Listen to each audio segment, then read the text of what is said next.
બોલો અંબે બહુચર માત કી જય। આ તો માં ભગવતીની લીલા હોય છે। જ્યારે માતા પાવાના ડુંગર પર ફરી રહ્યા હોય છે ત્યારે પતઈ રાજાને ખબર નથી હોતી કે આ રૂપ સુંદરી કોણ ફરી રહ્યું છે। આ માતાજીનો અલૌકિક રૂપ જોઈ રાજા મોહિત થઈ ગયો। પતઈ રાજા સુંદરીને જોઈને કહેવા લાગ્યા કે સુંદરી ઊભા રહો, એમ કહીને પાછળ પાછળ જવા લાગ્યા। ત્યારે માં કહેવા લાગ્યા, મારી રાત દિવસ ભક્તિ કરવા વાળા પતઈ મને ના ઓળખી? તારી રાત દિવસ ભક્તિ કરવા વાળા પતઈ મને ના ઓળખી? અને તું કેમ અનોખો બન્યો છે? પતઈ રાજા કહે છે કે હે રૂપ સુંદરી, તેમ અહીં ડુંગરાના ના શોભો, તમે તો મારા મહેલમાં શોભો। સુંદરી, પાવાગઢનો રાજમહેલ તમારી વાટ જુએ છે। માં પતઈને કહે છે, માગે તે આપું, તું કહે તો રિદ્ધિ સિદ્ધિના ભંડાર ભરી દઉં, અરે તું કહે તો ઘોડાની ધમસાણ આપી દઉં, અરે તું કહે તો હાથી ઝૂલતા આપી દઉં, અરે તું કહે તો ગેલું ગુજરાત આપી દઉં, પણ પતઈ રાજમહેલમાં લઈ જવાની જીદ તું છોડી દે। અરે હું કોણ? પતઈ રાજા, મારે ધન દોલતની શું ખોટ છે? હું ગઢ પાવાગઢનો રાજવી છું, મારે તો ખોટ છે તમારા જેવી પટરાણીની। માં કહે છે, નક્કી પતઈ તમારા પાપનો ઘડો ભરાઈ ગયો છે। તે મને ના ઓળખી? રાજન, તે મને ના ઓળખી? તેમ છતાં પતઈ રાજા માનતા નથી અને માનો પાલો પકડે છે। અને માં પતઈને કહે છે કે તે પુત્ર બનીને મારો પાલો પકડ્યો હોય તો તારી 72 પેઢીને તારી દોત, પણ તે મારા પર કુદૃષ્ટિની નજર નાખી છે। મારો પાલો છોડી દે રાજન, મારો પાલો છોડી દે। અરે મૂર્ખ, તે મને ના ઓળખી? તારી માને ના ઓળખી? હું કોણ? અખિલ બ્રહ્માંડની જનતા, તારી માને ના ઓળખી? હવે જોઈ લે મારું રૂપ, હું કોણ? કાળી મહાકાળી, પાવાગઢ વાળી, એમ કહી માં ક્રોધે ભરાય છે અને પતઈ રાજા માના પગમાં પડે છે અને માની માફી માંગે છે। એમ માં પોતાનું રૂપ લઈને આવે છે। માં ક્રોધે ભરાય છે।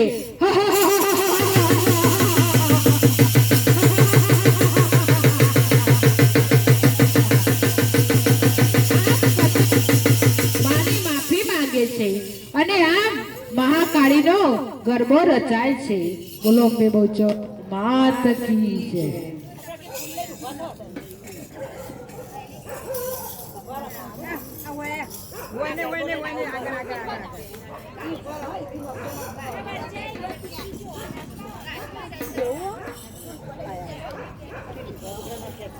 હેડો માં ઉતાવળો,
કી જય.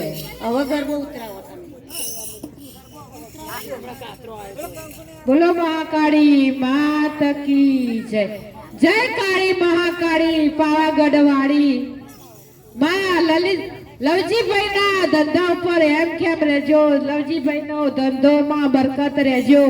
મારા મોઢેરા ગામના માણસો ઉપર એમ કેમ રહેજો. બોલો અંબે બહુચર માત કી જય.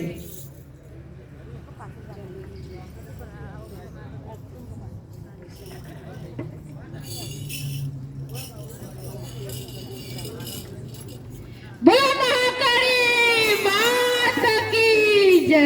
માળવટી માતાની જય. અંબે બહુચર માત કી જય.